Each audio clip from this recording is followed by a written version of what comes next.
Cloudyheart and her friend now live inside an elevator. Cloudyheart and her friend tailgated into a residential building and they tricked the concierge into giving them a lift key.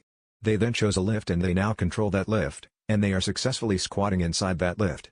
Times are tough and there aren't many places to live, and so living inside an elevator is the next best thing. When residents couldn't call one of the lift down to them, they knew something was wrong. Then as the concierge inspected the elevator that wasn't moving anywhere, inside he could hear Cloudyheart and her friend.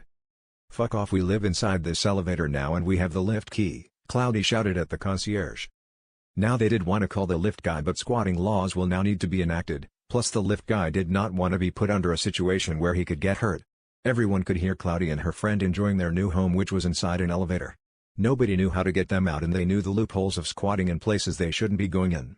Then as the concierge could hear Cloudy and her friend drinking from plastic bottles and eating from plastic containers, the concierge had an idea.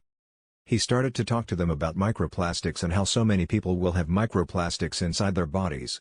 It was hard to have a conversation as they were both inside the elevators and he was outside the elevator, but Cloudy and her friend were encouraged. The concierge told them one positive thing about having microplastics inside your bodies. "Having so much microplastics inside our bodies will make us bad conductors of electricity," the concierge told Cloudy and her friend. Cloudy's friend was the most intrigued by this and she wanted to see if she was a bad conductor of electricity. Cloudy and her friend are constantly eating out of plastic covers and drinking out of plastic water bottles. The concierge then said there is an empty apartment where you could test how bad you are at conducting electricity by bathing in bath water and putting electrical objects inside the water as well. Cloudy's friend wanted to try it and she went to that empty apartment. The concierge drew a bath for her and gave her an electrical equipment to take with her into the bath. Cloudy's friend died of electrical currents going through her body.